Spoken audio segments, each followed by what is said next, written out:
And of course, health, mentally, physically, emotionally, socially, and financially, was good. To be worth your salt, even the word salary, is how we used to be paid in ancient times because it's so precious. But when it comes down to diet, one of the most brilliant wisdoms that has been lost through time and through the creation of foodless foods is the idea, in the United States up until about 1930, you couldn't go into a home anywhere in America that there wasn't a clay pot fermenting and brewing something, whether it was sauerkraut, sour cream, yogurts, kefirs, sometimes a homemade beer, a naturally brewed beer or wine. Ferments is one of the most brilliant things, I believe, that everyone on the earth should have in their daily diet. So it's okay to have a beer? Absolutely, if it's a naturally fermented beer. Absolutely. And same with wine, as long as it doesn't have the sulfides and the alkalies and all the crap they're starting to put into there. But I agree with you. I think that in today's world, if a person has about an 80% raw plant-based diet, then go ahead and have 20% of some of the cooked and maybe some of the fish or other things that you're wanting. But then we need to look at desserts, because that's such a huge part of the human experience. And it's interesting how words come to us down through time. There are reversals and apocryphations, and that's how words develop and spell. It's like the word raw, R-A-W, reversed as war. And there was a time when they taught that raw foods, which was the Egyptian word for the sun, brought life and light. And cooked foods created war or chaos in the body. El-bo, in the Hebrew, El is God, Bo means promise, Bowel is a reverse of El-bo, which meant the promise of the inner kingdom back to you, which was Vowel, meaning the tongue of gods and angels, to speak truth, to speak life. And desserts is actually the word stressed, and what it meant was comfort. Desserts used to be offered after the meals. The sups or supper was meant to be a highly liquid meal, never a solid, heavy meal. Because as you eat after the sun goes down, if you eat solid food, it distorts and disturbs sleep, typically. And you don't wake up refreshed because the body's had to metabolize all night long. And so dinner, or to dine, that was the bigger meal. But desserts were a big part of all of these, every meal, breakfast, lunch, dinner. But they were desserts that were actually made from whole foods, brilliant kinds of things.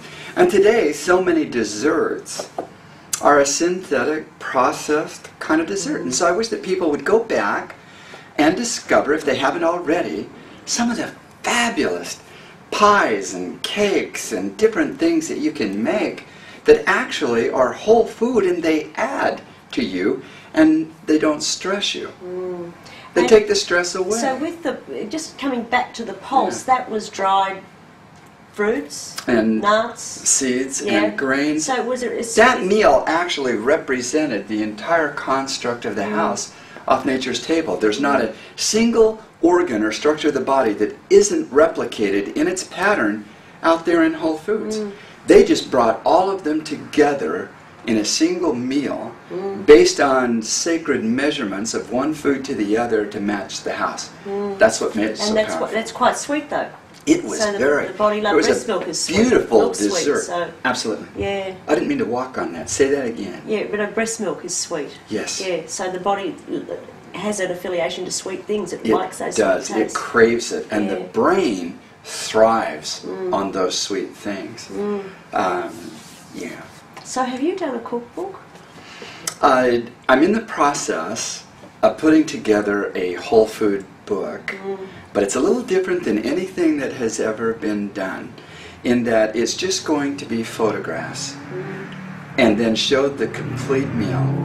Because the best people with food are people that just have a natural thing of measurement and tossing together and putting together. I won't ever do a set recipe of so much of this and so much of that. And, that suits me. and so I'm doing a photographic discovery journal for people that I think they're going to enjoy. I've got, must be hundreds of cookbooks that I've been given and bought because of the pictures. I look at the picture and say, oh, now what's in the fridge, and I make something like that, but I've never been one to measure things. So beautiful. Yeah, we've lost that ability. Don, would you like to say anything else before we wrap it up today? One of the things that I would like to leave is that what if we really in fact are a microcosm of the earth and other things that are out there, like the world is 70% water and we're 70% water, and 10% of that water is fresh, the rest is salty, same with us. If we will just begin to get in touch again with the nature around us and rediscover whole foods, especially plant whole foods, and touch them, and even lift them to our mouths with our hands, and drink water and eat salt, and begin to walk away from the fear of disease, and just go over and embrace on a daily basis principles of health. It's not going to kill anybody or destroy their day to grab a jug of water and maybe an apple and go out for a walk in the fresh air and the sunshine and just take a stroll. If that one thing, if there's anything that I could leave with someone, is to do that and make it a priority over and above everything else in your day. Don't you dare let a day go that you don't nurture and love you by drinking some water and a fresh food while you're walking.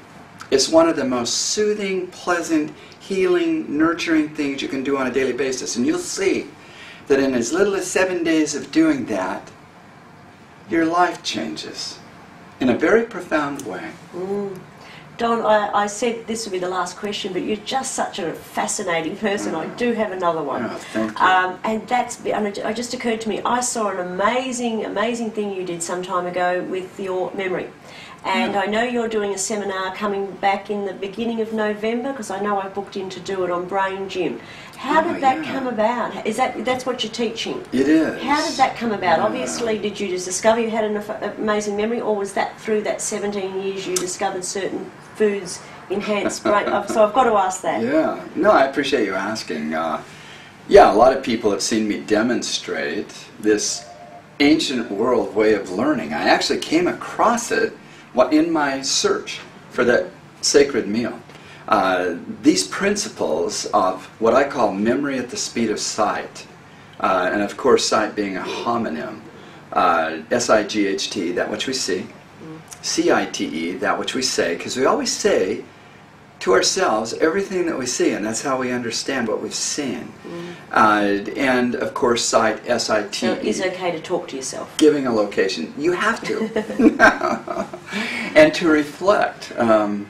This boot camp for brains, which will be in November, we're actually going to invite about 175 Australians to experience a mental infusion of this lost ancient world method and art of science of learning. It's so brilliant. It was just snuffed out in the 300s AD, and the group that did all of that wanted it gone because it taught people how to learn and honor the key of imagination. So that was taken away, and we were handed, literally, what they called the rota of learning in the Latin, and it means wheel of learning. Someone will throw it out, you throw it back, we'll throw it out, you throw it back, we'll throw it out, you throw it back. When you get good at that, you just throw it out yourself. In other words, chant or repetitious learning. Educational scientists know that we lose close to 70% of everything that we chant learn within 24 hours. That's why all the students who, and we've been doing this for 1700 years, we bring a young kid into the classroom, they already know how to learn. Educational scientists know that a young child has learned close to 90% of everything they'll know in their lifetime by age 5. And yet we bring them in and we try to act like they don't know how to learn, and we're going to teach them how to learn, and we teach them to chant learn everything. Write down cat 25 times and hand it in. And so they begin this chanting process. That doesn't work for about 20% of the kids. And that 20% are the kids that typically are so creative, so imaginative, so genius, that chant learning is so beneath the level of what they can achieve, but they're the ones that are made to feel diminished.